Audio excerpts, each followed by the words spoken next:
ನಾನು ಆಕಾಂಕ್ಷಿ ವಿಶೇಷ ಕಾರ್ಯಕ್ರಮಕ್ಕೆ ಸ್ವಾಗತ. ನಾನು ಸಬಾ ಹಕೀಂ. ಲೋಕಸಭಾ ಎಲೆಕ್ಷನ್ ಸಮೀಪಿಸ್ತಾ ಇದೆ.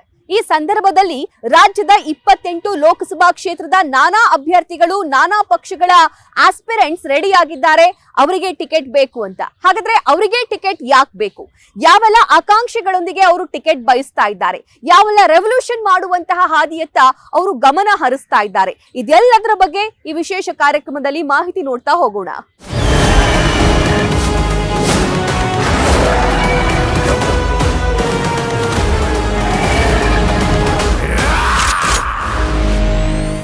ನಮ್ಮ ಇವತ್ತಿನ ಆಕಾಂಕ್ಷಿ ಸಾವಿರಾರು ವಿದ್ಯಾರ್ಥಿಗಳ ನೆಚ್ಚಿನ ಶಿಕ್ಷಕ ವಿನಯ್ ಸರ್ ಅಂತಾನೆ ಇವರು ಫೇಮಸ್ ಆಗಿದ್ದಾರೆ. ತಾನು IAS ಆಫೀಸರ್ ಆಗದೆ ಇದ್ರೆ ಏನಂತೆ, ದೇಶಕ್ಕೆ, ರಾಜ್ಯಕ್ಕೆ ನೂರಾರು ಸಾವಿರಾರು IAS ಆಫೀಸರ್ಸ್ಗಳನ್ನ, KS ಆಫೀಸರ್ಸ್ಗಳನ್ನ ನಾನು ಕೊಡಬಲ್ಲೆ, ನಾನು ಸೃಷ್ಟಿ ಮಾಡಬಲ್ಲೆ ಅಂತ ಛಲ ಹೊಂದಿರುವಂತಹ ಒಬ್ಬ ನಾಯಕ. ಕೇವಲ 40 ಸ್ಟೂಡೆಂಟ್ಸ್ಗಳಿಂದ ಅವರ ಒಂದು IAS ಕೋಚಿಂಗ್ ಅನ್ನ ಶುರು ಮಾಡಿ ಈಗ 12,000ಕ್ಕೂ ಅಧಿಕ ವಿದ್ಯಾರ್ಥಿಗಳು ಅಲ್ಲಿ ಕಲಿಯುವಂತಹ ವ್ಯವಸ್ಥೆಯನ್ನ ಮಾಡಿಕೊಟ್ಟಿದ್ದಾರೆ. ನಮ್ಮ ಇವತ್ತಿನ ನಾನು ಆಕಾಂಕ್ಷಿ GB ವಿನಯ್ ಕುಮಾರ್ ಅವರು. ವಿನಯ್ ಅವರೇ ನಮಸ್ಕಾರ, ಕಾರ್ಯಕ್ರಮಕ್ಕೆ ಸ್ವಾಗತ. ನಮಸ್ಕಾರ. ನಮಸ್ಕಾರ. ಹೇಗಿದ್ದೀರಿ? ನಾನು ತುಂಬಾ ಚೆನ್ನಾಗಿದ್ದೀನಿ. ನೀವ್ ಹೇಗಿದ್ದೀರಿ? I am also fine. ಜೋಶ್ ಹೇಗಿದೆ? ಜೋಶ್ ತುಂಬಾ ಚೆನ್ನಾಗಿದೆ. Very exciting field politics. ಒಬ್ಬ ಶಿಕ್ಷಕನಾಗಿದ್ದಕ್ಕೂ ಒಬ್ಬ ಪೊಲಿಟಿಷಿಯನ್ ಆಗಿರೋದಕ್ಕೂ ತುಂಬಾ ವ್ಯತ್ಯಾಸ ಇದೆ. But I am really enjoying it. Very nice. ನಿಮ್ಗೆ ಸಾವಿರಾರು ವಿದ್ಯಾರ್ಥಿಗಳು ಗುರುತಿಸ್ತಾರೆ. ದೇಶಾದ್ಯಂತ ಬೇರೆ ಬೇರೆ ಭಾಗದಲ್ಲಿ, ಬೇರೆ ಬೇರೆ ರಾಜ್ಯದಲ್ಲಿ ವಿನಯ್ ಸರ್ ಅಂತಲೇ ನೀವು ಫೇಮಸ್ಸು. ಆದ್ರೆ ಸಾಮಾನ್ಯ ಜನರಿಗೆ ಈ ವಿನಯ್ ಅಂದ್ರೆ ಯಾರು, ಯಾವ ಕಾರಣಕ್ಕೋಸ್ಕರ ಇವರು ಈ ಪ್ರೋಗ್ರಾಮ್ ಮಾಡ್ತಾ ಇದ್ದಾರೆ ಅನ್ನುವಂತ ಒಂದು ಕ್ಯೂರಿಯಾಸಿಟಿ ಆಫ್ ಕೋರ್ಸ್ ಇದ್ದೇ ಇರುತ್ತೆ. ಯೂತ್ಸ್ ಅಲ್ಲಿ ಆಲ್ಮೋಸ್ಟ್ ನೀವು ಚಿರಪರಿಚಿತರು. ನೀವು ನೂರಾರು ಕಿಲೋಮೀಟರ್ ಪಾದಯಾತ್ರೆ ಮಾಡೋ ಮೂಲಕ ದಾವಣಗೆರೆಯಲ್ಲೂ ಕೂಡ ಮನೆ ಮಾತಾಗಿದ್ದೀರಿ. ಆದ್ರೆ ನ್ಯೂಸ್ ಫಸ್ಟ್ ವಾಹಿನಿ ಮೂಲಕ ನಮ್ಮ ರಾಜ್ಯದ ಜನರಿಗೆ ಗೊತ್ತಾಗಬೇಕು, ಯಾರು ಈ ವಿನಯ್? ನಾನೊಬ್ಬ ಸಾಮಾನ್ಯರಲ್ಲಿ ಸಾಮಾನ್ಯ ಅಂತಾನೆ ಭಾವಿಸ್ತೀನಿ. ತುಂಬಾ ಸರಳವಾಗಿ ಜೀವನ ನಡೆಸ್ತಾ ಇದ್ದೀನಿ. ನಾನು ಕಕ್ಕರಗೊಳ್ಳ ಗ್ರಾಮ ಅಂತ ದಾವಣಗೆರೆ, ಅಲ್ಲಿ ಹುಟ್ಟಿ ಬೆಳೆದಿದ್ದು. ಅಲ್ಲಿ ಹುಟ್ಟಿ ಬೆಳಿಬೇಕಾದ್ರೆ ತುಂಬಾ ಬಡತನ. ನಮಗೆ ವಾಸ ಇದ್ದಿದ್ದು ಒಂದು ದನದ ಮನೆಯಲ್ಲಿ. ದನದ ಮನೆನ ಮನೆ ತರ ಒಂದು ಪರಿವರ್ತನೆ ಮಾಡಿ ಕೊಟ್ಟಿದ್ರು. ಅಲ್ಲಿ ಒಂದು ಗೋಡೆ ಸಹ ಇರ್ಲಿಲ್ಲ ನಮಗೆ. ಅದರಲ್ಲಿ ಈಗ ಹಿಂತಿರುಗಿ ನೋಡಿದ್ರೆ ಅದು ಬಡತನ ಅನ್ಸುತ್ತೆ. ಆ ಟೈಮಲ್ಲಿ, ಆ ಕಾಲಘಟ್ಟದಲ್ಲಿ ಅದು ಬಡತನ ಅಂತ ಅನಿಸಿರ್ಲಿಲ್ಲ. ಅಲ್ಲೇ ನಾವು ಅಡ್ಜಸ್ಟ್ ಆಗಿ ಎಂಜಾಯ್ ಮಾಡ್ಕೊಂಡು ಬೆಳೀತಾ ಇದ್ವಿ. ಅಲ್ಲಿ ಐದನೇ ಕ್ಲಾಸ್ ತನಕ ಅಲ್ಲಿ ಓದಿದ್ವಿ. ಅದಾದ್ಮೇಲೆ ನವೋದಯ ಶಾಲೆನಲ್ಲಿ 7 ವರ್ಷ ಓದಿದೆ. ಈಗ ವಿನಯ್ ಯಾರು ಅಂತಂದ್ರೆ, ನಂದು ಮೊದಲನೇ ಐಡೆಂಟಿಟಿ ಬಂದ್ಬಿಟ್ಟು ಎಜುಕೇಶನಿಸ್ಟ್ ಅಂತ ಅಂದ್ಬಿಟ್ಟು. ಒಬ್ಬ ಶಿಕ್ಷಣ ತಜ್ಞ ಅನ್ನೋದಕ್ಕಿಂತ ಒಬ್ಬ ಶಿಕ್ಷಕ ಅಂತ ಹೇಳ್ಬೋದು, ಮಾರ್ಗದರ್ಶಕ ಅಂತ ಹೇಳ್ಬೋದು. ಸಾವಿರಾರು ವಿದ್ಯಾರ್ಥಿಗಳ ನೆಚ್ಚಿನ ಶಿಕ್ಷಕ ಅಂತ. ಹೌದೌದು. ಸೊ ಅದೃಷ್ಟಕ್ಕೆ ಲಕ್ಷಾಂತರ ವಿದ್ಯಾರ್ಥಿಗಳು ದೇಶದ ತುಂಬಾ ಇದ್ದಾರೆ. ಹಾಗೇನೆ IAS IPS ಆಗಿರೋಂಥವ್ರು ಕೂಡ ಸಾವಿರಾರು ಜನ ದೇಶ ತುಂಬಾ ಇದ್ದಾರೆ. ಅವರೆಲ್ಲ ನನ್ನ ಗುರುತಿಸ್ತಾರೆ. ನಾನು ಉತ್ತರ ಪ್ರದೇಶಕ್ಕೆ ಹೋದ್ರು ಗುರುತಿಸ್ತಾರೆ, ಬಿಹಾರ್ ಹೋದ್ರು ಗುರುತಿಸ್ತಾರೆ, ಡೆಲ್ಲಿ ಹೋದ್ರು ಗುರುತಿಸ್ತಾರೆ, ಮಣಿಪುರ ಹೋದ್ರು ಕೂಡ ಗುರುತಿಸ್ತಾರೆ. ಈಗ 2ನೇ ಐಡೆಂಟಿಟಿ ಗುರುತು ಅಂತ ಬಂದು ರಾಜಕಾರಣಿ ಅಂತಂದು, ಅದು ಇನ್ನೂ ಅರಗಿಸ್ಕೊಳಕ್ ಆಗ್ತಾ ಇಲ್ಲ. ಯಾಕೆ ಅಂತಂದ್ರೆ, ಒಬ್ಬ ಶಿಕ್ಷಣ ಕ್ಷೇತ್ರದಿಂದ ಬಂದು ರಾಜಕಾರಣಿಗೆ ಇರಬೇಕಾಗಿರುವಂಥ ಕೆಲವೊಂದು ಈ ವರ ಲಕ್ಷಣಗಳು ಅಂತ ಏನು ಹೇಳ್ತೀವಲ್ಲ, ಅದಿನ್ನೂ ಬಂದಿಲ್ಲ. ವೈಟ್ ಶರ್ಟ್ ಎಲ್ಲ ಈಗ ಹಾಕೊಳಕ್ ಶುರು ಮಾಡಿರೋದು. ಮುಂಚೆ ಇಷ್ಟನೂ ಪಡ್ತಿರ್ಲಿಲ್ಲ, ಹಾಕಂತನೂ ಇರಲಿಲ್ಲ. ಬಟ್ ಈಗ ಅಡ್ಜಸ್ಟ್ ಆಗಿದ್ದೀನಿ. ಸೊ ನಿಮ್ಮ ಬ್ಯಾಕ್ ಗ್ರೌಂಡ್ ಸಾಕಷ್ಟು ಇಂಟ್ರೆಸ್ಟಿಂಗ್ ಆಗಿದೆ. ನೀವು ಪೊಲಿಟಿಕ್ಸ್ ಬಗ್ಗೆ ಮಾತಾಡ್ತಿದ್ರಿ, ಇನ್ನೂ ಪಳಗಿಲ್ಲ, ನಾನು ಕಲಿತಾ ಇದ್ದೀನಿ ಅಂತಂದ್ರಿ. ಡೆಫಿನೆಟ್ಲಿ ಈ ವೈಟ್ ಕಾಲರ್ ಶರ್ಟ್, ಜುಬ್ಬಾ ನೀವೇನು ಹಾಕೊಂಡಿದ್ದೀರಾ ಅದ್ರ ಬಗ್ಗೆ ನಾನು ಪ್ರಶ್ನೆ ಮಾಡಲೇಬೇಕು. ಬಟ್ ದ ಥಿಂಗ್ ಈಸ್, ನಿಮ್ಮ ಬ್ಯಾಕ್ ಗ್ರೌಂಡ್ ಬಗ್ಗೆ ನಾನು ತಿಳ್ಕೊಬೇಕು, ಜೊತೆಗೆ ರಾಜ್ಯದ ಜನರಿಗೆ ತಿಳಿಸ್ಬೇಕು ಅಂತ ಆಸೆ. ನಾನು ಹಾಗೆ ನಿಮ್ಮೊಂದು ಇಂಟರ್ವ್ಯೂ ನೋಡ್ತಾ ಇದ್ದೆ. ಆ ಟೈಮಲ್ಲಿ ನೀವು ಹೇಳ್ತೀರಾ, ನನ್ನ ಜೇಬಲ್ಲಿ ₹1 ಇರಲಿಲ್ಲ, ಖಾಲಿ ಜೇಬಲ್ಲಿ ಬೆಂಗಳೂರಿಗೆ ಬಂದೆ. ಸೊ ಇವಾಗ ಸಾವಿರಾರು ವಿದ್ಯಾರ್ಥಿಗಳಿಗೆ ನಾನು ಕೋಚಿಂಗ್ ಕೊಡ್ತಾ ಇದ್ದೀನಿ. IAS ಕೋಚಿಂಗ್ ಅಲ್ಲಿ ಒಂದು ದೊಡ್ಡ ಎಂಪೈರೇ ನೀವು ಸೃಷ್ಟಿ ಮಾಡಿದ್ದೀರಾ ಅಂತಂದ್ರೆ ತಪ್ಪಾಗ್ಲಿಕ್ಕಿಲ್ಲ. ಸೊ ಅದ್ರ ಬಗ್ಗೆ ನಮ್ಮ ಜೊತೆ ಹಂಚ್ಕೋಬಹುದಾ? ಖಂಡಿತ. ನಾನು IAS ಅಧಿಕಾರಿ ಆಗಬೇಕು ಅಂತಂದು ತುಂಬಾ ಪ್ರಯತ್ನ ಪಟ್ಟೆ. 4 ಪ್ರಯತ್ನದಲ್ಲಿ ಇಂಟರ್ವ್ಯೂ ತನಕ ಹೋಗಿ 2 ಮಾರ್ಕ್ಸ್ ಅಲ್ಲಿ ಮಿಸ್ ಆಯ್ತು. ಓಕೆ. ಅದಾದ ನಂತರ KS ಕೂಡ ಪಾಸ್ ಆಗಿತ್ತು. 2 ವರ್ಷ PDO ಕೂಡ ಆಗಿದ್ದೆ ನಾನು.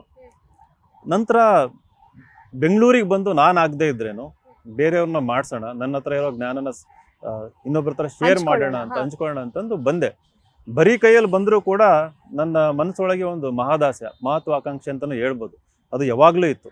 ನನ್ನ ಹತ್ರ ಏನು ಇಲ್ಲ ಅಂದ್ರೂ ಪರವಾಗಿಲ್ಲ, ದೊಡ್ಡದಾಗಿ ಯೋಚನೆ ಮಾಡೋವಂಥ ನಾನು. ಹಾಗೇನೆ ದುಡ್ಡು ಚೇಸ್ ಮಾಡಲಿಲ್ಲ. ಬಂದಾಗ ನಾನು ವಿದ್ಯಾರ್ಥಿಗಳಿಗೆ ಪಾಠ ಮಾಡಬೇಕಾದ್ರೆ ಕ್ವಾಲಿಟಿ, ಪ್ಯಾಷನೇಟ್ ಆಗಿ ಅವರಿಗೆ ಸ್ಪಂದಿಸ್ತಾ ಇದ್ದೆ. ಅವರು ಕೇಳಿದ್ದಕ್ಕೆಲ್ಲ ನಾನು ಉತ್ತರ ಕೊಡ್ತಾ ಇದ್ದೆ. ಅವರಿಗೆ ಯಾವಾಗಲೂ ಅವೈಲೇಬಲ್ ಇರ್ತಾ ಇದ್ದೆ ನಾನು. ಅದರಿಂದ ಏನಾಯಿತು, ಒಳ್ಳೆ ರಿಸಲ್ಟ್ ಬಂತು. ಒಳ್ಳೆ ರಿಸಲ್ಟ್ ಬಂದಿದ್ದ ಪರಿಣಾಮ ಹೆಚ್ಚಿನ ಜನಸಂಖ್ಯೆ ಬಂದರು, ನಮ್ಮ ಸ್ಟೂಡೆಂಟ್ಸ್ ಬಂದರು. ಅದಾದಮೇಲೆ ಸಂಸ್ಥೆ ಬೆಳೀತಾ ಹೋಯಿತು. ಇವತ್ತು ದೇಶದ ಜಮ್ಮು ಕಾಶ್ಮೀರದಲ್ಲೂ ಬ್ರ್ಯಾಂಚ್ ಇದೆ.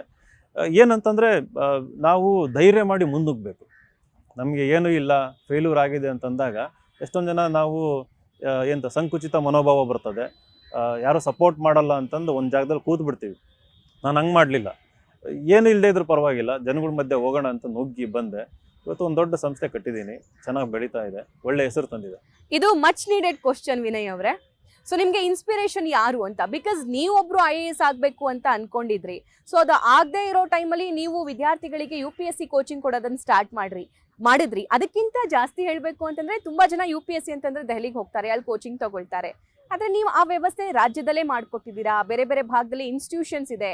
ಕೆಲ ಇನ್ಸ್ಟಿಟ್ಯೂಷನ್ಸ್ ಮಾತ್ರವಲ್ಲ, ನೂರಾರು IAS ಆಫೀಸರ್ಸ್ಗಳನ್ನು ಕೂಡ ನೀವು ದೇಶಕ್ಕೆ ಕೊಟ್ಟಿದ್ದೀರಾ. ಯಾರು ಇನ್ಸ್ಪಿರೇಷನ್? ಇನ್ಸ್ಪಿರೇಷನ್ ಅಂತಂದರೆ ಒಬ್ಬ ವ್ಯಕ್ತಿ ಅಂತ ಬರಲ್ಲ ಇಲ್ಲಿ. Basically poverty it self was my inspiration ಅಂತಲೇ ಹೇಳ್ಬೋದು. ನನಗೆ ಅವಕಾಶ ಇಲ್ಲದೆ ಇದ್ದಾಗ ನಾನು ಯಾವಾಗಲೂ ಹೆಂಗೆ ಅಂದರೆ, ಯಾವ ಜಾಗದಲ್ಲಿ ಅವಕಾಶ ಇರಲ್ಲ ಅಲ್ಲಿ ಅವಕಾಶಗಳನ್ನ ತರಬೇಕು ಅಂತ ಯೋಚನೆ ಮಾಡ್ತೀನಿ. ಇವಾಗ ಕರ್ನಾಟಕದಿಂದ ಸುಮಾರು 200-300 ಕೋಟಿ ಖರ್ಚು ಮಾಡ್ಕೊಂಡು, ಅಂದರೆ ಒಂದು 10,000 ವಿದ್ಯಾರ್ಥಿಗಳು ಹೋದರೆ ಅಲ್ಲಿ ಡೆಲ್ಲಿನಲ್ಲಿ ಒಂದು 200-300 ಕೋಟಿ ಕರ್ನಾಟಕದ ದುಡ್ಡನ್ನು ಅಲ್ಲಿ ಏನು ವೆಚ್ಚ ಮಾಡ್ತಾರೆ ಅಥವಾ ಖರ್ಚು ಮಾಡ್ತಾರೆ ಅಂತಂದ್ಬಿಟ್ಟು ಅವರಿಗೆ ಸರಿಯಾದ ಮಾರ್ಗದರ್ಶನ ಸಿಗಲ್ಲ, ಅಲ್ಲಿ ಸ್ಪಂದನೆ ಸಿಗೋದಿಲ್ಲ. ಸೊ ಹಾಗಾಗಿ ಬೆಂಗಳೂರಲ್ಲಿ ಯಾಕೆ ಸ್ಥಾಪನೆ ಮಾಡಬಾರ್ದು ಅಂತ ಮಾಡಿದೆ. ಇವತ್ತು ಸುಮಾರು 80% ಕರ್ನಾಟಕದ ವಿದ್ಯಾರ್ಥಿಗಳು ಕರ್ನಾಟಕದಲ್ಲೇ ಉಳ್ಕೊಂಡು ಅತ್ಯುತ್ತಮವಾದ ಕೋಚಿಂಗ್ ತಗೊಂಡು, ಒಂದಾನೊಂದು ಕಾಲದಲ್ಲಿ ಕೇವಲ 5 ರ್ಯಾಂಕ್ ಬರ್ತಾಯಿತ್ತು ಕರ್ನಾಟಕಕ್ಕೆ. 5, ಅದರಲ್ಲಿ ಒಬ್ಬರು IAS ಆಗ್ತಾಯಿದ್ರು, ಒಬ್ಬರು IRS ಇನ್ಕಮ್ ಟ್ಯಾಕ್ಸ್ ಆಗ್ತಾಯಿದ್ರು. ಈಗ 35ರಿಂದ 40 ರ್ಯಾಂಕ್ಸ್ ಬರ್ತಾ ಇದೆ. Only because of insights IAS and only because ನಾನು ಮನೆಯಿಂದ ಹೊರಗೆ ಧೈರ್ಯ ಮಾಡಿ ಏನಾದರೂ ಮಾಡೋಣ ಅಂತ ಬಂದೆ. ಇವತ್ತು ನೋಡಿದರೆ ಕರ್ನಾಟಕದ ಲಾಸ್ಟ್ ಇಯರ್ ಒಬ್ಬರು ಅಂಗನವಾಡಿ ಕಾರ್ಯಕರ್ತೆ ಅವ್ರ ಮಗ IAS ಆಗಿ ಇವತ್ತು ಹಿಮಾಚಲ ಪ್ರದೇಶದಲ್ಲಿ ಆಫೀಸರ್ ಆಗಿದ್ದಾರೆ. That is the most satisfying moment ಅಂತ ನನಗೆ. ಓಕೆ, ಶಿಕ್ಷಕ ವೃತ್ತಿ ಅನ್ನೋದು ಲೈಫಲ್ಲಿ ಪ್ರತಿಯೊಬ್ಬರ ಜೀವನದಲ್ಲಿ ತುಂಬ ರೆಸ್ಪೆಕ್ಟ್ಫುಲ್ ಜಾಬ್ ಅದು. ಸೊ ಅಂಥ ಗೌರವ ಇರುವಂತಹ ಒಂದು ಜಾಬನ್ನು ಬಿಟ್ಟು ಅಥವಾ ಅದರ ಜೊತೆಗೆ ಯಾಕೆ ಸರ್ ಪಾಲಿಟಿಕ್ಸು? ಶಿಕ್ಷಕ ವೃತ್ತಿನಲ್ಲಿ ಏನು ಗೌರವ ಇತ್ತು, ರಾಜಕಾರಣದಲ್ಲೂ ಅದೇ ಗೌರವ ಬರಲಿ ಅಂತ ನಾನು ಬಂದಿದ್ದೀನಿ. ಒಬ್ಬ ರಾಜಕಾರಣಿಗಳಿಗೂ ಕೂಡ ಗೌರವ ಸಿಗುತ್ತೆ ಮುಂದಿನ ದಿನದಲ್ಲಿ. ಈಗಲೂ ಇದ್ದಾರೆ ತುಂಬ ಜನ ಗೌರವ ಪಡೆಯುವಂಥವ್ರು, ಗೌರವಕ್ಕೆ ಅರ್ಹತೆ ಇರೋಂಥ ರಾಜಕಾರಣಿಗಳು ಇದ್ದಾರೆ, ಇಲ್ಲ ಅಂತಂದಲ್ಲ. ನಾವು ತುಂಬ ಜನರಲೈಸ್ ಮಾಡಿ ಎಲ್ಲದೂ ಕೆಟ್ಟದಂತ ಹೇಳಕ್ಕೆ ಹೋಗಬಾರ್ದು. ಆ ಥರ ಕಾಣುತ್ತೆ, ಇಲ್ಲ ಅಂತಂದಲ್ಲ. ಆದರೆ ನನಗಿರೋ ಆಸೆ ಏನಪ್ಪ ಅಂತಂದರೆ, ಒಬ್ಬ ರಾಜಕಾರಣಿನೂ ಗೌರವದಿಂದ ಕಾಣಬೇಕು, ಒಬ್ಬ ರಾಜಕಾರಣಿ ಕೂಡ ಸಮಾಜಮುಖಿಯಾಗಿ ತುಂಬ ಒಳ್ಳೆ ಕೆಲಸ ಮಾಡ್ಬೋದು ಅಂತ ಸಾಧಿಸಿ ತೋರಿಸೋ ತುಡಿತ, ಹಂಬಲ ತುಂಬ ಗಟ್ಟಿಯಾಗಿದೆ. ಸೊ ಸ್ಪೆಷಲಿ ಯೂತ್ಸ್ ಸಿಸ್ಟಮ್ ಹೊರಗಡೆ ನಿಂತ್ಕೊಂಡು ಬ್ಲೇಮ್ ಮಾಡೋದೇ ಹೆಚ್ಚು. ಸಿಸ್ಟಮ್ ಸರಿ ಇಲ್ಲ, ಲೀಡರ್ ಸರಿ ಇಲ್ಲ, ಡೆವಲಪ್ಮೆಂಟ್ ಆಗ್ತಿಲ್ಲ ಅಂತ. ಸೊ ಇದನ್ನು ನೀವು ಹೆಂಗೆ ಡಿಸ್ಕ್ರೈಬ್ ಮಾಡ್ತೀರಿ? ನಾನು ಒಬ್ಬ ಹಾಗೇ ಇದ್ದೆ, ನಾನು ಕೂಡ ಬೈತಾ ಇದ್ದೆ. ಒಬ್ಬ IAS ಆಕಾಂಕ್ಷಿ ಆದಾಗ ತುಂಬ ರೆಬೆಲ್ ಆ್ಯಟಿಟ್ಯೂಡ್ ಇತ್ತು ನನಗೆ. ಬೈತಾ ಇದ್ವಿ, ಅದ್ರ ಬಗ್ಗೆ ಬರಿತಾ ಇದ್ದೆ, ಇನ್ನು ತುಂಬ ಖಾರವಾಗಿ ಕೂಡ ಬರಿತಾ ಇದ್ದೆ ನಾನು. ನನ್ನದೇ ಒಂದು ಬ್ಲಾಗ್ ಇತ್ತು ಅಲ್ಲಿ. ಬಟ್ ಇವಾಗ ಹಿಂತಿರುಗಿ ನೋಡಿದಾಗ ನಂದು ಆ ಥರ ಬೈತಾ ಕೂತ್ರೆ ಆಗಲ್ಲ ಅಂತ ಧೈರ್ಯ ಮಾಡಿ ಮುಂದುಗ್ಬೇಕು ನಾನು. ಸೊ ಹಾಗಾಗಿ ಆ ಪೊಸಿಷನ್ ಇರೋದಕ್ಕಿಂತ ಸಿಸ್ಟಮ್ ಒಳಗೆ ಎಂಟ್ರಿ ಆಗಿ ಒಳ್ಳೇದು ಮಾಡೋಣ ಅಂತ ಅದೇ ಒಂದು ಹಂಬಲ IAS ಮಾಡಬೇಕಾದ್ರೂ ಇತ್ತು ನನಗೆ. ಜಿಲ್ಲಾಧಿಕಾರಿಯಾಗಿ ಮನೆ ಇಲ್ದವ್ರಿಗೆ ಮನೆ ಕಟ್ಕೊಡೋಣ ಅಂತಂದು, ಯಾರಿಗೆ ಹಾಸ್ಪಿಟ್ಲಿಗೆ ಹೋಗೋಕ್ಕಾಗಲ್ಲ ಹತ್ತಿರದಲ್ಲಿ ಹಾಸ್ಪಿಟ್ಲ್ ನಿರ್ಮಾಣ ಮಾಡೋಣ ಅಂತ, ಎಲ್ಲಿ ಬಸ್ ಇರಲ್ಲ ಬಸ್ ಬಿಡೋಣ, ಆ ರೀತಿ ಕನಸುಗಳು ಇದ್ವು. ಈಗಲೂ ಅದೇ ಕನಸುಗಳು ದೊಡ್ಡ ಮಟ್ಟದಲ್ಲಿ, ರಾಷ್ಟ್ರ ಮಟ್ಟದಲ್ಲಿ ಸಾಧನೆ ಮಾಡಬೇಕು ಅಂತ. ನ್ಯೂಸ್ ಫಸ್ಟ್ ಯಾರೆಲ್ಲ ಆಕಾಂಕ್ಷಿಗಳು ಅಂತ ಹೇಳಿ ಈ ಪ್ರೋಗ್ರಾಮಿಗೆ ಬರ್ತಾರೋ ಅವ್ರಿಗೆಲ್ರಿಗೂ ಈ ಪ್ರಶ್ನೆಯನ್ನ ಕೇಳುತ್ತೆ. ಆಕಾಂಕ್ಷಿ ಅಂತಂದ್ರೆ ಕೇವಲ ಟಿಕೆಟ್ ಆಕಾಂಕ್ಷಿ ಮಾತ್ರವಲ್ಲ. ಆಕಾಂಕ್ಷಿ ಅಂತಂದ್ರೆ ಆ ಕ್ಷೇತ್ರಕ್ಕೆ ನೀವ್ ಏನೇನ್ ಮಾಡ್ತೀರಾ, ನೀವು ಯಾವ್ಯಾವ್ದ್ರ ಆಕಾಂಕ್ಷಿತರಾಗಿದ್ದೀರಾ ಅನ್ನೋದು. ಸೊ ನೀವು ಯಾವ್ದ್ರ ಆಕಾಂಕ್ಷಿ? ನಾನು ಡೆವಲಪ್ಮೆಂಟ್ ಆಕಾಂಕ್ಷಿ ಅಂತ, ಪ್ಯೂರ್ಲಿ ಡೆವಲಪ್ಮೆಂಟ್, ಅಭಿವೃದ್ಧಿಯ ಆಕಾಂಕ್ಷಿ ಅಂತಂದು. ಸೊ ಆಕಾಂಕ್ಷಿ ಅಂದರೆ ಆಸ್ಪಿರೆಂಟ್ ಅಂತ, ಆಸ್ಪಿರೇಷನ್ ಇರೋವಂಥದ್ದು. ನನ್ನ ಆಸ್ಪಿರೇಷನ್ ಏನಂತಂದರೆ ಕಟ್ಟ ಕಡೆಯ ವ್ಯಕ್ತಿಗೂ ಕೂಡ ಅಭಿವೃದ್ಧಿನ ತಲುಪಿಸ್ಬೇಕನ್ನೋದು. ಆಮೇಲೆ ಡೆವಲಪ್ಮೆಂಟ್ ಆಸ್ಪಿರೆಂಟ್ ಅಂತ ಹೇಳ್ಬೋದು. ಓಕೆ, ಸೊ ಇವಾಗ ನಾನು ಪಾಯಿಂಟಿಗೆ ಬರ್ತೀನಿ. ಡೆವಲಪ್ಮೆಂಟ್ ಆಸ್ಪಿರೆಂಟ್ ಅನ್ನೋದನ್ನ ನೀವು ಹೇಳಿದ್ರಿ. ಇವಾಗ ಲಾಜಿಕ್ ಆಗಿ ನಾವು ಮಾತಾಡೋದಾದ್ರೆ, ಯಾವ ಲೋಕಸಭಾ ಕ್ಷೇತ್ರದಿಂದ ತಾವು ಆಕಾಂಕ್ಷಿತರಾಗಿದ್ದೀರಾ, ಆ ಲೋಕಸಭಾ ಕ್ಷೇತ್ರನೇ ಯಾಕೆ, ಅಂಥದ್ದೇನಿದೆ ಅಲ್ಲಿ? ದಾವಣಗೆರೆ ಲೋಕಸಭಾ ಕ್ಷೇತ್ರದ ಪ್ರಬಲ ಆಕಾಂಕ್ಷಿ ಇವಾಗ ನಾನು. ಓಕೆ, ನನ್ನ ಹೆಸರು ತುಂಬಾ ಟಾಪ್ ಅಲ್ಲಿ ಓಡ್ತಾ ಇದೆ, ಸರ್ವೆನಲ್ಲೂ ಬಂದಿದೆ. ಯಾಕೆ ದಾವಣಗೆರೆ ಅಂತಂದ್ರೆ ಅದು ದಾವಣಗೆರೆ ಅನ್ನೋದು ಒಂದು ಫೀಲಿಂಗ್ ನನಗೆ, ಒಂದು ಹುಟ್ಟೂರು, ಎಮೋಷನ್. ಇಮೋಷನ್ ಅಂತ. ಕರೆಕ್ಟ್. ದಾವಣಗೆರೆನಲ್ಲೇ ಹುಟ್ಟು ಬೆಳೆದಿದ್ದು, ಎಲ್ಲ ರಿಲೇಟಿವ್ಸು ಅಲ್ಲೇ ಇದ್ದಾರೆ, ಎಲ್ಲ ಫ್ರೆಂಡ್ಸು ಅಲ್ಲೇ ಇದ್ದಾರೆ. ನಿಮಗೆ ಕಣ್ಣು ಮುಚ್ಚಿದಾಗ ಯಾವುದಾದ್ರೂ ಊರು ತಟ್ ಅಂತ ಹೊಡೆದ್ರೆ ಅದು ದಾವಣಗೆರೆ ನನಗೆ. ಎರಡನೇದು, ಈಗಲೂ ಕೂಡ ಅತ್ಯಂತ ಹಿಂದುಳಿದ ಜಿಲ್ಲೆ ಅದು ದಾವಣಗೆರೆ. ದಾವಣಗೆರೆ ಸಿಟಿ ಚೆನ್ನಾಗಿ ಕಾಣ್ತದೆ. ನೀವು ದಾವಣಗೆರೆ ಸಿಟಿಯಿಂದ ಆಚೆ ಹರಪನಹಳ್ಳಿ ಇರ್ಬೋದು, ಜಗಳೂರು, ಮಾಯಕೊಂಡ ಅಲ್ಲೆಲ್ಲ ಹೋದರೆ ನೀವು ಒಂಥರ ಶಿಲಾಯುಗಕ್ಕೆ ಹೋದಂಗೆ ಅನುಭವ ಆಗ್ತದೆ. ಅಲ್ಲಿ ಡೆವಲಪ್ಮೆಂಟ್ ತರಬೇಕು ಅಂತಂದು, ಹಾಗಾಗಿ ದಾವಣಗೆರೆನ ಆಯ್ಕೆ ಮಾಡಿ. ದಾವಣಗೆರೆ ಆಯ್ಕೆ ಮಾಡ್ಕೊಂಡಿದ್ದೀರಾ. ಏನ್ ಹೇಳುತ್ತೆ ಸರ್ ಗ್ರೌಂಡು? ನಿಮಗೆ ಟಿಕೆಟ್ ಸಿಗಬೇಕು, ಸಿಗುತ್ತೆ ಅನ್ನೋದಕ್ಕಿಂತ ನಿಮಗೆ ಟಿಕೆಟ್ ಸಿಗಬೇಕು, ನೀವೇ ನಮ್ಮ MP ಆಗಬೇಕು ಅನ್ನೋದು ಗ್ರೌಂಡಲ್ಲಿ ಕೇಳಿ ಬರ್ತಿರೋಂಥ ಕೂಗು. ಅದು ದಿನ ಕಳೆದಂತೆ ಇನ್ನೂ ಜಾಸ್ತಿ ಆಗ್ತಾ ಇದೆ. ಅದು ಎಲ್ಲರಿಗೂ ಕೇಳಿಸ್ಬೇಕು ಅಂತ ನನ್ನ ಆಸೆ. ನಿಮ್ಮ ಮೂಲಕನೂ ಅದೆಲ್ಲರಿಗೂ ಕೇಳಿಸ್ಲಿ ಅಂತ. ಮತ್ತೊಂದು ವಿನಯ್ ಅವ್ರ ಬಗ್ಗೆ ಹೇಳಬೇಕು ಅಂತಂದ್ರೆ 650 ಕಿಲೋಮೀಟರ್ ಪಾದಯಾತ್ರೆ ಮಾಡಿದ್ದಾರೆ. ದಾವಣಗೆರೆ ಲೋಕಸಭಾ ಕ್ಷೇತ್ರದ ಜನರಿಗೆ ಎಲ್ರಿಗೂ ಗೊತ್ತು, ಆದ್ರೆ ರಾಜ್ಯದ ಜನರಿಗೆ ಈ ಬಗ್ಗೆ ಅರಿವಿರಲಿಲ್ಲ. ಸೊ ಈ ಮಾಹಿತಿಯ ಜೊತೆಗೆ ದಾವಣಗೆರೆ ಲೋಕಸಭಾ ಕ್ಷೇತ್ರ ಅಂತಂದ್ರೆ ಅಲ್ಲಿ ಪ್ರಬಲ ಆಕಾಂಕ್ಷಿಗಳು ಅಲ್ಲ, ಪ್ರಬಲ ಅಭ್ಯರ್ಥಿಗಳಿದ್ದಾರೆ, ತುಂಬಾ ಪ್ರಭಾವಿ ರಾಜಕಾರಣಿಗಳಿದ್ದಾರೆ. ದಾವಣಗೆರೆ ಲೋಕಸಭಾ ಕ್ಷೇತ್ರದ ಕಾಂಗ್ರೆಸ್ನ ಟಿಕೆಟ್ ಆಕಾಂಕ್ಷಿ ವಿನಯ್ ಕುಮಾರ್ ಅವರು ಇದ್ದಾರೆ. ಗ್ರೌಂಡ್ ನಲ್ಲಿ ದೊಡ್ಡ ಮಟ್ಟದ ಸೌಂಡ್ ಮಾಡ್ತಿದ್ದಾರೆ. ಆದ್ರೆ ವೃತ್ತಿಯಲ್ಲಿ ಶಿಕ್ಷಕನಾಗಿರೋದ್ರಿಂದ ಅವರ ಹೆಸರಿಗೆ ತಕ್ಕಂತೆ ವಿನಯ ಸೈಲೆಂಟ್ ಅದೇ ರೀತಿಯಾಗಿ ಕೂತ್ಕೊಂಡಿದ್ದಾರೆ. ನಾನಲ್ಲ, ನನ್ನ ಕೆಲಸ ಅಲ್ಲಿ ಸದ್ದು ಮಾಡಬೇಕು ಅನ್ನುವಂತಹ ಆಸೆಯೊಂದಿಗೆ ಬನ್ನಿ ಅವ್ರನ್ನ ಮಾತಾಡ್ಸೋಣ. ವಿನಯ್ ಅವರೇ, ನಾನು ಅವಾಗಲೇ ಹೇಳ್ತಿದ್ದೆ, ಒಬ್ಬ ಪೊಲಿಟಿಷಿಯನ್ ಅಂತಂದ್ರೆ ದೊಡ್ಡ ದೊಡ್ಡ ಡೈಲಾಗ್ಸ್ಗಳನ್ನ ಹೇಳ್ತಾರೆ, ಜೋರಾಗಿ ಮಾತಾಡ್ತಾರೆ. ನೀವು ತುಂಬಾ ಕಾಮ್ ಆಗಿ ಕೂಲ್ ಆಗಿ ಕುತ್ಕೊಂಡು ಏನ್ ಪ್ರಶ್ನೆ ಕೇಳ್ತೀನೋ ಅದಕ್ಕಷ್ಟೇ ಆನ್ಸರ್ ಮಾಡ್ತಿದ್ದೀರಲ್ಲ. ಸೊ ಆ ಮಾಸ್ ಥಿಂಗೋ ಅಥವಾ ಮತ್ತೊಂದು ಹೆಂಗೆ ಸರ್? ಇಲ್ಲ, ಮುಂಚೆ ಇಷ್ಟಪಡ್ತಿದ್ದಾರಾ? ಜನ ತುಂಬಾ ಇಷ್ಟಪಡ್ತಾ ಇದ್ದಾರೆ. ಆ್ಯಕ್ಚುಲಿ ಇವಾಗ ಜನಗಳು ಎಂಥವ್ರನ್ನ ಇಷ್ಟಪಡ್ತಾರೆ ಅಂದರೆ ಕೆಲಸ ಮಾಡೋರನ್ನ. ನಾನು ಆವಾಗಲೇ ಹೇಳಿದೆ ಸ್ಪಂದಿಸೋರ್ನ ಅಂತಂದ್ಬಿಟ್ಟು. ಸೊ ಬೇಸಿಕಲಿ ಇವಾಗ ಮೈಂಡ್ ಸೆಟ್ ಚೇಂಜ್ ಆಗಿದೆ ಜನಗಳದ್ದು ಕೂಡ. ತುಂಬ ನೋಡ್ಬಿಟ್ಟಿದ್ದಾರೆ, ಭರವಸೆ ಕೊಡೋದು, ಪ್ರಾಮಿಸ್ ಮಾಡೋದು, ಟಿ ವಿನಲ್ಲಿ ದೊಡ್ಡ ಇಂಟರ್ವ್ಯೂ ಕೊಡೋದು, ಅದಾದಮೇಲೆ ಕೆಲಸ ಮಾಡದೇ ಇರೋವಂಥದ್ದು. ಇವಾಗ ಅವ್ರಿಗೆ ಕೆಲಸ ಮಾಡೋರು ಬೇಕು. ನಾನು ಮುಂಚೆಯಿಂದನೂ ಕೆಲಸಗಾರ ನಾನು, ಹಾಗಾಗಿ ಮಾತು ಕಡಿಮೆ, ಕೆಲಸ ಜಾಸ್ತಿ ನಂದು. ಒಬ್ಬ ಶಿಕ್ಷಕ ಏನ್ ಹೇಳ್ಬೇಕು ಅದನ್ನೇ ಹೇಳಿದ್ರಿ ನೀವು, ಮಾತು ಕಡಿಮೆ ಕೆಲಸ ಜಾಸ್ತಿ ಅಂತ. ಇನ್ಫ್ಯಾಕ್ಟ್ ನಾನು ಸ್ಕೂಲಲ್ಲಿ ಇದ್ದಾಗ ನಮ್ಮ ಟೀಚರ್ಸ್ ಕೂಡ ಅದನ್ನೇ ಹೇಳ್ತಾ ಇದ್ದಿದ್ದು. ಈಗ ನಾನು ಮತ್ತೊಂದು ಪ್ರಮುಖವಾಗಿರುವಂಥ ಪಾಯಿಂಟ್ ರೇಸ್ ಮಾಡ್ತೀನಿ. ಸೊ ನೀವು ದಾವಣಗೆರೆ ಲೋಕಸಭಾ ಕ್ಷೇತ್ರ ಆಯ್ಕೆ ಮಾಡ್ಕೊಂಡಿದ್ದೀರಾ. ಸೊ ಅಲ್ಲಿ ಕುಟುಂಬ ರಾಜಕಾರಣ ನಡೀತಾ ಇದೆ, ತುಂಬಾ ಪ್ರಭಾವಿಗಳಿದ್ದಾರೆ. ಹೌ ಕಮ್ ಸರ್ ನೀವು ಇಲ್ಲಿ, ಹೇಗೆ? ಹೌದು, ನೀವು ಹೇಳೋದು ನಿಜ. ಅಲ್ಲಿ ಕೇವಲ ದಾವಣಗೆರೆ ಅಷ್ಟೇ ಅಲ್ಲ, ಅದು ನಾವು ಅನೇಕ ನಗರಗಳಲ್ಲಿ, ಅನೇಕ ಕ್ಷೇತ್ರಗಳಲ್ಲಿ ಇದನ್ನು ನೋಡ್ತೀವಿ. ಅಲ್ಲಿ ಪ್ರಬಲ ರಾಜಕಾರಣಿಗಳು ಇರ್ತಾರೆ, ಪ್ರಬಲ ರಾಜಕಾರಣದ ಒಂದು ಡೈನೆಸ್ಟ್ ಅಂತ ಏನು ಹೇಳ್ತೀವಿ, ಡೈನೆಸ್ಟಿಗಳು ಅಂತ ಇರ್ತದೆ. ಬಟ್ ಇಲ್ಲಿ ನಾನು ಪ್ರಜಾಪ್ರಭುತ್ವದಲ್ಲಿ ಆಳವಾಗಿ ನಂಬಿರೋವಂಥದ್ದು. ಹಾಗೇನೆ ದಾವಣಗೆರೆಯಲ್ಲಿರೋ ರಾಜಕಾರಣಿಗಳು, ದಾವಣಗೆರೆಯಲ್ಲಿರೋಂಥ ಏನಂತೀರಿ ನೀವು, ಬಿಗ್ ಶಾಟ್ ಪೊಲಿಟಿಷಿಯನ್ಸ್ ಅಂತ ಏನು ಹೇಳ್ತೀರಿ, ಅವ್ರ ಆಶೀರ್ವಾದನೂ ನನಗಿದೆ. ಆ್ಯಕ್ಚುಲಿ ಸೀರಿಯಸ್ಲಿ ಇದೆ, ಅವ್ರ ಆಶೀರ್ವಾದ ಇದೆ. ನಾನು ಅವ್ರನ್ನ ವಿಶ್ವಾಸಕ್ಕೆ ತಗೊಂಡು, ಯಾಕಂದರೆ ಅವ್ರಿಗೂ ಕೂಡ ಒಬ್ಬ ಕೆಲಸ ಮಾಡೋರು ಬೇಕು. ಅವರು ದಾವಣಗೆರೆನ ಒಂದು ಅಭಿವೃದ್ಧಿ ಪಥದತ್ತ ತಗೊಂಡೋಗಿದ್ದಾರೆ, ಬೆಳೆಸಿದ್ದಾರೆ ದಾವಣಗೆರೆನ. ಇವಾಗ ಮಾಡೋದಕ್ಕೆ ತುಂಬ ಕೆಲಸ ಇದೆ. ಅವರಿಗೂ ಕೂಡ ಕೆಲಸಗಾರರು ಬೇಕು. ನಾನು ಕೂಡ ಒಬ್ಬ ಸೂಕ್ತ ಅಭ್ಯರ್ಥಿಯಾಗಿ ದಾವಣಗೆರೆ ಹೋಗಿದ್ದೀನಿ. ನನ್ನನ್ನು ನಿಜವಾಗ್ಲೂ ಅವರು ಇಷ್ಟಪಟ್ಟು ಚೆನ್ನಾಗಿ ಮಾತಾಡಿಸ್ತಾರೆ. ಹಾಗಾಗಿ ಒಬ್ಬ ಸಾಮಾನ್ಯನಾದರೂ ಕೂಡ ಅಸಾಮಾನ್ಯ ಕೆಲಸಕ್ಕೆ ಕೈ ಹಾಕಿದ್ರೂ ಕೂಡ ಆಶೀರ್ವಾದ ಇರೋದ್ರಿಂದ, ಅವ್ರದ್ದು ಹಾಗೂ ಸಾಮಾನ್ಯ ಜನರ ಆಶೀರ್ವಾದ ಇರೋದ್ರಿಂದ ಇದು ಸಾಧ್ಯ ಆಗ್ತಾ ಇದೆ. ಇದರಲ್ಲಿ ಯಾವುದೋ ಬಿಗ್ ಶಾಕ್ ಅಥವಾ ಬಿಗ್ ಸರ್ಪ್ರೈಸ್ ಇಲ್ಲ. ಸೊ ಬಿಜೆಪಿಯ ಅಭ್ಯರ್ಥಿಗಳು ತುಂಬಾ ಸರ್ಪ್ರೈಸಿಂಗ್ಲಿ ಅವ್ರ ಹೆಸರೆಲ್ಲ ಅನೌನ್ಸ್ ಆಗುತ್ತೆ, ಸ್ಪೆಷಲಿ ಮೋದಿ ಅವ್ರು ಬಂದ ಮೇಲೆ ಅದಾಗಿದೆ. ಬಟ್ ಕಾಂಗ್ರೆಸ್ನಲ್ಲಿ ತುಂಬಾ ಆಕಾಂಕ್ಷಿತರ ಪಟ್ಟಿ ಜಾಸ್ತಿ ಇರುತ್ತೆ. ಸೊ ನಿಮ್ಮ ಕ್ಷೇತ್ರವನ್ನ ನಾವು ಆಯ್ಕೆ ಮಾಡ್ಕೊಳ್ಳೋದಾದ್ರೆ, ನಾನು ರಿಸರ್ಚ್ ಮಾಡ್ದಂಗೆ, ನಾನು ಕೇಳ್ದಂಗೆ ಪ್ರಭಾ ಮಲ್ಲಿಕಾರ್ಜುನ್ ಅವರ ಹೆಸರು ಜಾಸ್ತಿ ಓಡಾಡ್ತಾ ಇದೆ, ಅದರ ಜೊತೆಗೆ ನಿಮ್ಮ ಹೆಸರು ಓಡಾಡ್ತಾ ಇದೆ. ಸೊ ಪ್ರಭಾ ವರ್ಸಸ್ ವಿನಯ್ ಆಗಿದೆಯಾ ಕ್ಷೇತ್ರದಲ್ಲಿ ಕಾಂಗ್ರೆಸ್ನಲ್ಲಿ? ಇಲ್ಲ, ಆ ಥರ ಏನಿಲ್ಲ. ಪ್ರಭಾ ಮೇಡಮ್ಮು ಮತ್ತು ವಿನಯ್ ಕುಮಾರ್ ಮತ್ತು ಉಳಿದ ಆಕಾಂಕ್ಷಿಗಳು ಎಲ್ಲ ಒಗ್ಗಟ್ಟಾಗಿ ಒಂದು ಫ್ಯಾಮಿಲಿ ಥರ ಕೆಲಸ ಮಾಡ್ತಾ ಇದ್ದೀವಿ. ಅಲ್ಲಿ ಆಕಾಂಕ್ಷಿಗಳು ಜಾಸ್ತಿ ಇರಬೇಕಂತ ನಾನು ಬಯಸ್ತೀನಿ. ಆ್ಯಕ್ಚುಲಿ ಯಾಕೆ ಅಂದರೆ ಎಕನಾಮಿಕ್ಸಲ್ಲಿ ಒಂದು ಕಾಂಪಿಟೇಷನ್ ಇದ್ದಾಗ ಒಳ್ಳೆ ಪ್ರಾಡಕ್ಟ್ ಸಿಗ್ತದೆ, ನಮಗೆ ಡಿಮ್ಯಾಂಡ್ ಚೆನ್ನಾಗಿರ್ತದೆ. ಇಲ್ಲೂ ಕೂಡ ಪ್ರಜಾಪ್ರಭುತ್ವದಲ್ಲಿ ಆ ಥರ ಇರಬೇಕು, ಫೈಟ್ ಮಾಡಬೇಕು ಎಲ್ಲರೂ. ಅದು ಆರೋಗ್ಯಕರವಾಗಿರ್ಬೇಕು, ಹೆಲ್ತಿ ಫೈಟ್ ಇರಬೇಕು. ಇಲ್ಲಿ ಪ್ರಭಾ ಮೇಡಮ್ ಅವರು ಕೂಡ ಸುಟಬಲ್ ಕ್ಯಾಂಡಿಡೇಟ್, ಇಲ್ಲ ಅಂತಂದಲ್ಲ. ಆದರೆ ನಮ್ಮ ರಿಕ್ವೆಸ್ಟ್ ಅಥವಾ ಡಿಮ್ಯಾಂಡ್ ಏನಪ್ಪಾ ಅಂತಂದರೆ, ಹೊಸಬರಿಗೂ ಹೊರಗಿನರಿಗೂ ಒಂದು ಅವಕಾಶ ಕೊಡಿ. ಜನರ ಡಿಮ್ಯಾಂಡ್ ಈಗ ಜನರ ಡಿಮ್ಯಾಂಡ್ ಆಗಿದೆ ಅದು. ಬಟ್ ಅದಕ್ಕೂ ಅವರು ಕೂಡ ಒಪ್ಪಿಗೆ ಸೂಚಿಸಿದ್ದಾರೆ ಅಂತ ನನಗೆ ಅನ್ನಿಸ್ತಾ ಇದೆ. ಹಾಗಾಗಿ ಇದು ಆರೋಗ್ಯಕರ ಬೆಳವಣಿಗೆ, ಇಲ್ಲೆಲ್ಲ ಚೆನ್ನಾಗಿ ನಡೀತಾ ಇದೆ. ಸೊ ರಾಹುಲ್ ಗಾಂಧಿ ಅವರು ದಕ್ಷಿಣದಿಂದ ಉತ್ತರಕ್ಕೆ ಪಾದಯಾತ್ರೆ ಮಾಡಿದ್ರು. ಇವಾಗ ಭಾರತ್ ಜೋಡೋ ನ್ಯಾಯ ಯಾತ್ರೆ ಪಾರ್ಟ್ 2 ಅಂತ ಬೇರೆ ಮತ್ತೆ ಉತ್ತರದಿಂದ ಮತ್ತೆ ದಕ್ಷಿಣದ ಕಡೆ ಅವರು ಪಾದಯಾತ್ರೆ ಮಾಡ್ಕೊಂಡು ಬರ್ತಿದ್ದಾರೆ. ದೊಡ್ಡ ಮಟ್ಟದಲ್ಲಿ ಸೌಂಡ್ ಆಯಿತು, ಈಗಲೂ ಆಗ್ತಿದೆ. ನೀವು ಪಾದಯಾತ್ರೆ ಮಾಡಿದ್ರಿ, ಇಡೀ ದಾವಣಗೆರೆ ಮಾತಾಡ್ತಿದೆ. 650 ಕಿಲೋಮೀಟರ್ ಅಂತೆ. ಯಾವಾಗ ಶುರು ಮಾಡಿದ್ರಿ, ಯಾಕೆ ಮಾಡಿದ್ರಿ? ಆ ಪಾದಯಾತ್ರೆಯಲ್ಲಿ ನಿಮಗೆ ಕಂಡದ್ದೇನು? ಪಾದಯಾತ್ರೆ ಯಾಕೆ ಮಾಡಿದ್ದು ಅಂತಂದರೆ, ನಾನು ಜನಗಳಿಗೆ ಹತ್ರ ಆಗಬೇಕು ಅನ್ನೋದೊಂದು. ಎರಡನೇದು, ಜನಗಳು ಅನುಭವಿಸೋ ಕಷ್ಟ ಸಮಸ್ಯೆ ಏನೇ ಇದ್ರು ನಾನು ಅನುಭವಿಸ್ಬೇಕನ್ನು ನೋಡಬೇಕು ಕಣ್ಣಾರೆ ಅಂತ.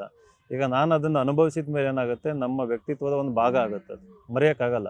ನೀವು ರಾತ್ರಿ ನಿದ್ದೆ ಮಾಡಬೇಕಾದ್ರೂ ಕೂಡ ಆ ಒಂದು ಸಮಸ್ಯೆ ನಿಮಗೆ ಕಾಣಿಸ್ತಾ ಇರ್ತದೆ, ಅದು ನಿಮ್ಮ ಅನುಭವಕ್ಕೆ ಬರುತ್ತದೆ. ಅದನ್ನು ನಾನು ಪಾರ್ಲಿಮೆಂಟಿಗೆ ಹೋಗಿ ಮಾತಾಡಬೇಕು, ಅದ್ರ ಬಗ್ಗೆ ಅಭಿವೃದ್ಧಿ ಇಲ್ಲಿ ತರಬೇಕು ಅನ್ನೋದು. ಮೂರನೇದು, ಜನಸಾಮಾನ್ಯರ ಮಧ್ಯೆ ಇದ್ದರೆ ಮಾತ್ರ ಜನನಾಯಕ ಆಗೋದಕ್ಕಾಗೋದು. ನನಗೊಬ್ಬರು ಅಡ್ವೈಸ್ ಮಾಡಿದರು, ನೀವು ನಾಯಕರ ಜೊತೆ ಇದ್ದರೆ ನಾಲಾಯಕ ಆಗ್ತೀರ, ಜನಸಾಮಾನ್ಯರ ಮಧ್ಯೆ ಇದ್ದರೆ ಜನನಾಯಕ ಆಗ್ತೀರ ಅಂತಂದು. ಹಾಗಾಗಿ ಪಾದಯಾತ್ರೆ ಮೂಲಕ ಪ್ರತಿಯೊಬ್ಬರು, ಕೂಲಿಕಾರರಿರ್ಬೋದು, ದನಕಾಯರಿರ್ಬೋದು, ಶಾಲೆ ಹೋಗೋ ಮಕ್ಕಳಿರ್ಬೋದು, ನಿರುದ್ಯೋಗಿ ಯುವಕರಿರ್ಬೋದು, ಎಲ್ಲರ ಜೊತೆನೂ ನಾನು ಬೆರ್ತಿದ್ದೀನಿ. ಅದೊಂದು ಅನನ್ಯ ಭಾವನೆ ಅಥವಾ ಅನುಭವ ಅಂತಂದು ನಾವು ಹೇಳ್ಬೋದು ಆಗಿದೆ. ಇನ್ಸ್ಪಿರೇಷನ್ ಬಂದು ರಾಹುಲ್ ಗಾಂಧಿ, ಸಿದ್ದರಾಮಯ್ಯ ಸರು ಮತ್ತು ನಮ್ಮ DK ಶಿವಕುಮಾರ್ ಸರ್ ಏನು ಪಾದಯಾತ್ರೆ ಮಾಡಿದ್ರು ಕರ್ನಾಟಕದಲ್ಲಿ, ಅದರಿಂದ ಪ್ರೇರಣೆ ಪಡೆದು ನಾನು ಕೂಡ ಮಾಡಿದ್ದೀನಿ. ಅದರಿಂದ ನನ್ನಲ್ಲೇ ಒಂದು ಟ್ರಾನ್ಸ್ಫಾರ್ಮೇಷನ್ ಆಗಿದೆ ಇವಾಗ ಪಾದಯಾತ್ರೆಯಿಂದ. ತುಂಬ ಚೆನ್ನಾಗಿದೆ. ಡಿವೈಡ್ ಅಂಡ್ ರೂಲ್ ಅನ್ನೋದೇ ಪಾಲಿಟಿಕ್ಸ್ನ ಒಂದು ಭಾಗ ಅಂತ ಅಂತಾರೆ. ಸೊ ಅದನ್ನ ನೀವು ಕಂಪ್ಲೀಟ್ಲಿ ತಿರಸ್ಕಾರ ಮಾಡ್ತಿದ್ದೀರಾ, ಹೆಂಗೆ? ತಿರಸ್ಕಾರ ಮಾಡಲೇಬೇಕದು. ಡಿವೈಡ್ ಅಂಡ್ ರೂಲ್ ಅದು ಯಾರು ಮಾಡ್ತಾರೆ ಅಂತಂದ್ರೆ, ಯಾರು ಆಲ್ರೆಡಿ ಅಭಿವೃದ್ಧಿ ಹೊಂದಿರ್ತಾರೆ, ಯಾರ ಹತ್ರ ದುಡ್ಡು ಇರುತ್ತೆ, ಆಸ್ತಿ ಇರುತ್ತೆ. ವಿನಯ್ ಅವರೇ, ಸಾರಿ ನಾನು ಇಂಟರಪ್ಟ್ ಮಾಡ್ತಾ ಇದ್ದೀನಿ. ನೀವು ಒಬ್ಬ ಯಂಗ್ಸ್ಟರ್, ನೀವು ಆಕಾಂಕ್ಷಿತರು ಈ ಪ್ರಶ್ನೆಯನ್ನ ಕೇಳಲೇಬೇಕು. ನಮ್ಮ ಜನಸಾಮಾನ್ಯರಿಗೆ ಒಂದು ಥಾಟ್ ಇದೆ, ಲೈಕ್ ಜನಸಾಮಾನ್ಯರಲ್ಲಿ ಅದು ಅರಿವು ಕೂಡ ಆಗಿ ಹೋಗಿದೆ. ಪೊಲಿಟಿಷಿಯನ್ಸ್ ಯಾವುದೇ ಪಕ್ಷದವ್ರು ಇರಲಿ, ಹೊರಗಡೆ ಜಗಳ ಮಾಡ್ತಾರೆ, ಬೇರೆ ಬೇರೆ ಸ್ಟೇಟ್ಮೆಂಟ್ಸ್ಗಳನ್ನು ಕೊಡ್ತಾರೆ, ಹೊಡೆದಾಡ್ಕೊಳ್ತಾರೆ, ಸಮಾಜ ಕಿತ್ತಾಡೋ ಥರ ಮಾಡ್ತಾರೆ. ಕೊನೆಗೆ ಹೋಗಿ ರಾತ್ರಿ ಎಲ್ಲರೂ ಕೂಡ ಒಂದೇ ಮನೆಯಲ್ಲಿ ಅಥವಾ ಒಂದೇ ಹೋಟೆಲ್ನಲ್ಲಿ ಪಾರ್ಟಿ ಮಾಡ್ತಾ ಕೂರ್ತಾರೆ ಅಂತ ಅಂದು. ಸೊ ಇದಕ್ಕೆ ನೀವೇನು ಹೇಳ್ತೀರಿ? ಅದು ಅಡ್ಜಸ್ಟ್ಮೆಂಟ್ ಪಾಲಿಟಿಕ್ಸ್ ಅಂತನೋ ಅಥವಾ ಸೆಟ್ಲ್ಮೆಂಟ್ ಪಾಲಿಟಿಕ್ಸ್ ಅಂತನೋ ಕನ್ವೀನಿಯೆಂಟ್ ಪಾಲಿಟಿಕ್ಸ್ ಅಂತನೋ ವೇರಿಯಸ್ ಹೆಸರು ಕೊಟ್ಟಿದ್ದಾರೆ. ಹೊರಗೊಂದು ಒಳಗೊಂದು ಇದೆ ಅಂತಂದು ನಾವು ನೋಡಿದ್ದೀವಿ, ಇದೆ, ಅದು ಸತ್ಯ ಕೂಡ, ಅದನ್ನು ನಾನು ಡಿನೈ ಮಾಡೋಕ್ಕಾಗಲ್ಲ. ಆದರೆ ನಾನು ಅದನ್ನು ಒಪ್ಪಲ್ಲ. ನಾನು ಒಂದು ಸಿದ್ಧಾಂತ ಇರಬೇಕು. ಗಾಂಧೀಜಿ ಹೇಳ್ತಾರೆ 7 sins ಅಂತ, politics without principles is a sin ಅಂತ ಹೇಳ್ತಾರೆ. ವಿತೌಟ್ ಪ್ರಿನ್ಸಿಪಲ್ಸ್ ಪಾಲಿಟಿಕ್ಸ್ ಮಾಡಿದರೆ ಸಿನ್ ಅಂತಂದು. ಇವಾಗ ನಾವು ಜಾತ್ಯತೀತ ಸೆಕ್ಯುಲರಿಸಮ್ ಅಂತ ಅದರಲ್ಲಿ ಆಳವಾಗಿ ನಂಬಿದ್ರೆ ಅದಕ್ಕೆ ಬದ್ಧವಾಗಿರ್ಬೇಕು ನಾವು. ಸೊ ಒಬ್ಬ ಬಡವರಿಗೆ ನಾವೇನು ಬೆನಿಫಿಟ್ನ ತಲುಪಿಸ್ಬೇಕು, ಅದರಲ್ಲಿ ಆಳವಾಗಿ ನಂಬಿದ್ರೆ ಅವ್ರಿಗೆ ತಲುಪಿಸ್ಲೇಬೇಕು ಅಂತಂದು ನಾವು ಅವ್ರ ಹತ್ರ ಹೆಚ್ಚಿನ ಸಂಖ್ಯೆಯಲ್ಲಿ ಇರಬೇಕಾಗ್ತದೆ. ಸೊ ಈ ರೀತಿ ಒಂದು ಬದ್ಧತೆ ಇದ್ದಾಗ ನಾವು ಬೆಳಗ್ಗೆ ಮಾಡೋದೊಂದು, ಹೊರಗೆ ಮಾಡೋದೊಂದು, ರಾತ್ರಿ ಇನ್ನೊಂದು, ಅದು ಇರೋದಿಲ್ಲ. ನಾನು ಆ ರೀತಿ ಪೊಲಿಟಿಷಿಯನ್ ಆಗಕ್ಕೆ ಇಷ್ಟಪಡಲ್ಲ. Purely development oriented, purely people oriented. ಜನ ಮಾತಾಡ್ಕೊಳ್ತಾರೆ, ಕೆಲವೊಂದ್ಸಲ ಪ್ರೂವ್ ಕೂಡ ಆಗಿದೆ. ಬೇರೆ ಪಕ್ಷದವರು ಆರೋಪ ಮಾಡ್ತಾರೆ ಏನು ಅಂತಂದ್ರೆ, ಕಾಂಗ್ರೆಸ್ ಪಾರ್ಟಿಲಿ ಕುಟುಂಬ ರಾಜಕಾರಣ ಜಾಸ್ತಿ ಇದೆ, ಕುಟುಂಬದವ್ರಿಗೆ ಟಿಕೆಟ್ ಕೊಡ್ತಾ ಬರ್ತಾರೆ, ಅಥವಾ ಅವರು ಕನ್ವಿನ್ಸ್ ಮಾಡಿದವ್ರಿಗೂ, ಅವ್ರು ರೆಫರ್ ಮಾಡಿದವ್ರಿಗೆ ಟಿಕೆಟ್ ಕೊಡ್ತಾರೆ ಅಂತ. ನಿಮ್ಮದು ಒಂದು ಪೊಲಿಟಿಕಲ್ ಬ್ಯಾಕ್ಗ್ರೌಂಡ್ ಅಂತೂ ಅಲ್ವೇ ಅಲ್ಲ. ಸೊ ನಿಮಗೆ ಪೊಲಿಟಿಕಲಿ ಅಷ್ಟು ಹತ್ರ ಇರುವಂಥ ವ್ಯಕ್ತಿಗಳು ಅಲ್ಲ. ಇವಾಗ ನೀವು ಬೆಳೀತಾ ಇರುವಂತಹ ವ್ಯಕ್ತಿ. ಸೊ ಹೌ ಇಟ್ ಪಾಸಿಬಲ್ ಅಂತ ಅನಿಸುತ್ತೆ ನಿಮಗೆ? ಅಲ್ಲ, ಅದಕ್ಕೆ ನನಗೆ ಟಿಕೆಟ್ ಕೊಡಬೇಕಂತ ಈಗ ನನಗೆ ಕಾಂಗ್ರೆಸ್ ಟಿಕೆಟ್ ಕೊಡುತ್ತೆ ನಂಬಿಕೆ ಇದೆ. ಯಾಕಂದರೆ ಜನಗಳು ಡಿಮ್ಯಾಂಡ್ ಮಾಡ್ತಾ ಇದ್ದಾರೆ. ಮೊನ್ನೆ MLA ಎಲೆಕ್ಷನಲ್ಲೂ ಕೂಡ ತುಂಬ ಜನ ಹೊಸಬ್ರಿಗೆ ಅವಕಾಶ ಕೊಟ್ಟಿದ್ದಾರೆ. ನನಗೆ ಅದು ಕೂಡ ಧೈರ್ಯ ಕೊಡ್ತು. ಅದನ್ನು ನೋಡಿ ಇಲ್ಲಿ ಪಕ್ಷದಲ್ಲಿ ಬದಲಾವಣೆ ಆಗಿದೆ. ಯಾರು ಟ್ಯಾಲೆಂಟೆಡ್ ಇದ್ದಾರೆ, ಪ್ರತಿಭಾವಂತರಿದ್ದಾರೆ, ಯಾರು ನಿಜವಾಗ್ಲೂ ಕೆಲಸ ಮಾಡ್ತಾರೆ, ಅವ್ರಿಗೆ ಅವಕಾಶ ಇದೆ ಅನ್ನೋದು ನನಗೆ ಗೊತ್ತಾಯಿತು. ಹಾಗಾಗಿ ಇಲ್ಲಿ ಪ್ರಯತ್ನ ಮಾಡ್ತಾ ಇದ್ದೀನಿ. ನನಗೆ ಅವಕಾಶ ಸಿಕ್ತು ಅಂತಂದರೆ ನನಗನ್ಸೋದೇನಪ್ಪ ಅಂತಂದರೆ, ಪಕ್ಷದ ಮೇಲೆ ಏನು ಪರ್ಸೆಪ್ಷನ್ ಇದೆಯಲ್ಲ ಅದು ಕೂಡ ಚೇಂಜ್ ಆಗುತ್ತೆ.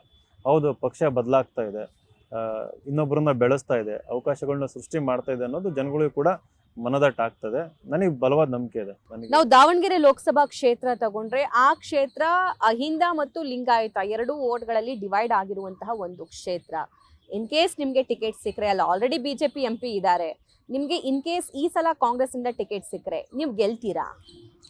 100%. ಯಾವ ಕಾನ್ಫಿಡೆಂಟ್ ಮೇಲೆ ಹೇಳ್ತಿದ್ದೀರಾ? ಒಂದು ಪಾದಯಾತ್ರೆ ಮಾಡಿದ ಮೇಲೆ ನನ್ನ ಬಗ್ಗೆ ಒಲವು ತುಂಬ ಜಾಸ್ತಿ ಆಗಿದೆ. ಕ್ಷೇತ್ರದಲ್ಲಿ ಬದಲಾವಣೆ ಬೇಕು ಅಂತ. ಯಾಕಂದರೆ 30 ವರ್ಷದಿಂದ BJP ಇದೆ, ಅಲ್ಲಿ ಈಗಿರುವ ಸಂಸದರು ಏನು ಕೆಲಸ ಮಾಡಿಲ್ಲ. ಯಾವ ಹಳ್ಳಿಗೂ ಕೂಡ ಭೇಟಿ ಕೊಟ್ಟಿಲ್ಲ. ಎಲ್ಲೆಲ್ಲಿ ನಾನು ಪಾದಯಾತ್ರೆ ಹೋಗಿದ್ದೆ ಪ್ರತಿಯೊಂದು ಹಳ್ಳಿನಲ್ಲೂ ಕೇಳಿದ್ದೀನಿ. ಅವರು 20 ವರ್ಷದಲ್ಲಿ 3ರಿಂದ 4 ಸರಿ ಬಂದಿದ್ರೆ ಹೆಚ್ಚು ಅಂತ. ಅದೇನು 2 ನಿಮಿಷ ಬಂದು ಹಿಂಗೆ ಬಾಯ್ ಮಾಡಿ ಹೋಗಿರೋದು, ನಮ್ಗೆ ಓಟ್ ಹಾಕ್ರಪ್ಪ ಅಂತ ಕೈ ಮುಗಿದೋಗಿರೋದು. ಅಲ್ಲಿ ಹೋಗಿ ಜನಗಳ ಹತ್ರ ಮಾತಾಡೋದು, ಅವ್ರ ಕಷ್ಟ ಕೇಳಿ, ಆ ಥರ ಮಾಡಿಲ್ಲ ಅಲ್ಲಿ. ಇವಾಗ ಆ ಕೆಲಸ ನಾನು ಮಾಡ್ತಾಯಿದ್ದೀನಿ, ಜನಗಳಿಗೆ ಹತ್ರ ಆಗಿದ್ದೀನಿ. ಸರ್, ನೀವು ಒಬ್ಬ PDO ಆಗಿ ಸರ್ವಿಸ್ ಮಾಡಿದ್ದೀರಾ, ಪಬ್ಲಿಕ್ ಸರ್ವಿಸ್ ಮಾಡಿದ್ದೀರಾ, ಒಬ್ಬ ಶಿಕ್ಷಕನಾಗಿ ಸರ್ವಿಸ್ ಮಾಡಿದ್ದೀರಾ, ಅಥವಾ ಒಬ್ಬ MD ಆಗಿ ದೊಡ್ಡ ಸಾಮ್ರಾಜ್ಯವನ್ನ ಕಟ್ಟಿದ್ದೀರಾ ಎಜುಕೇಷನ್ ರಿಲೇಟೆಡ್. ಸೊ ಇವಾಗ ಪೊಲಿಟಿಷಿಯನ್ ಆಗಬೇಕು ಅಂತ ನೀವು ಬಯಸ್ತಾ ಇದ್ದೀರಾ.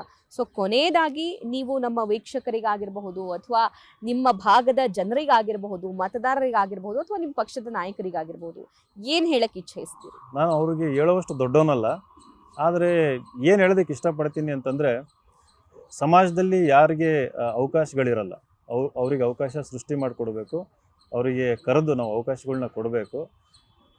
ಆಮೇಲೆ ಪ್ರತಿಭಾವಂತರು ತುಂಬ ಜನ ಇದ್ದಾರೆ ಸಮಾಜದಲ್ಲಿ, ನಾವು ಅವ್ರನ್ನ ಗುರುತಿಸೋ ಕೆಲಸ ಮಾಡಬೇಕು. ಆಮೇಲೆ ಯಾರು ಸಾಮಾನ್ಯ ಜನರಿದ್ದಾರೆ ಅವರಲ್ಲಿ ಕಳಕಳಿಯ ವಿನಂತಿ ಏನಂತಂದರೆ, ನೀವು ಕೇವಲ ಪಕ್ಷ ಅಥವಾ ಸಿದ್ಧಾಂತ ನೋಡಬೇಡಿ. ಒಬ್ಬ ಒಳ್ಳೆ ವ್ಯಕ್ತಿ ಕೆಲಸ ಮಾಡೋಕ್ಕೆ ಬಂದಿದ್ದಾರೆ ಅಂತಂದರೆ ನೀವು ಅವ್ರನ್ನ ಮೇಲೆತ್ತ ಕೆಲಸ ಮಾಡಿ, ಟಿಕೆಟ್ ತಂದ ಮೇಲೆ ನೋಡೋಣ ಅನ್ನೋದನ್ನು ಮರೆತುಬೇಡಿ. ನೀವು ಕೂಡ ಧೈರ್ಯವಂತರಾಗಿ ಅಂತ, ಧೈರ್ಯದಿಂದ ಮುಂದೆ ನುಗ್ಗಬೇಕು ನೀವು. ಅವಾಗ ಮಾತ್ರ ಸಮಾಜದಲ್ಲಿ ಒಂದು ಬದಲಾವಣೆ ಆಗುತ್ತೆ. ನಿಂತು ನೀರಂಗಿರಬಾರ್ದು. ಸ್ಥಾವರಕ್ಕೆ ಅಳಿವುಂಟು ಜಂಗಮಕ್ಕೆ ಅಳಿವಿಲ್ಲ ಅಂತ ಹೇಳ್ತಾರಲ್ಲ, ಹಂಗಾಗಿ ಬದಲಾವಣೆ ಜಗದ ನಿಯಮ, ಅದು ಯಾವಾಗಲೂ ಹರಿಯೋ ನೀರು ಥರ ಇರಬೇಕು.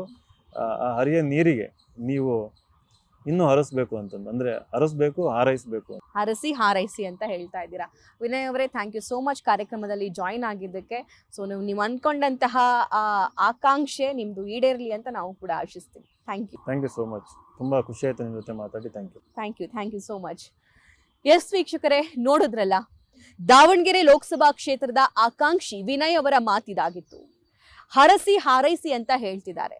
ಲೆಟ್ಸ್ ಸಿ, ಇವರ ಪಕ್ಷದಲ್ಲಿರುವಂತಹ ನಾಯಕರು, ಹೈಕಮಾಂಡ್ ಇವರನ್ನ ಗುರುತಿಸುತ್ತಾ ಕ್ಷೇತ್ರದಲ್ಲಿರುವಂತಹ ಜನ ಕೈ ಹಿಡಿತಾರಾ ಅನ್ನೋದನ್ನ ಮುಂಬರುವಂತಹ ದಿನದಲ್ಲಿ ನೋಡೋಣ ಅಂತ ಹೇಳ್ತಾ ಈ ವಿಶೇಷ ಕಾರ್ಯಕ್ರಮ ಮುಗಿಸ್ತಾ ಇದ್ದೀನಿ. ನೀವು ನೋಡ್ತಾ ಇರಿ ನ್ಯೂಸ್ ಫಸ್ಟ್, ನಿರ್ಭೀತಿಯಿಂದ ನಿಮ್ಮ ಪರವಾಗಿ.